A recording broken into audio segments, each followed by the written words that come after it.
Hey everyone, TechBarn back with another video, and we're not going to waste your time. Let's get straight into the video. Here at TechBarn, we love our figurines and other toys because they incorporate a sense of who we are and the personality of this channel. Let's take this ordinary shot of this laptop. Now let's add some flair with some toys. Boom, boom. And now it's a more engaging and pleasing shot. Now we can't overdo it by literally flooding the frame with toys. However, a healthy dosage of fun is always nice to have once in a while.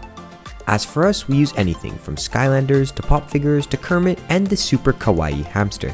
If we have any advice, it is that with the addition of these toys, we are able to create a deeper connection with you guys, because maybe you have some of the same interests as we do. At the end of the day, these are just props, and hopefully next time you watch another YouTuber's tech videos, watch out for their background props. It may say something about them. If you enjoyed this video, a like and subscribe is highly appreciated. This has been TechBarn, and we'll see you in the next video.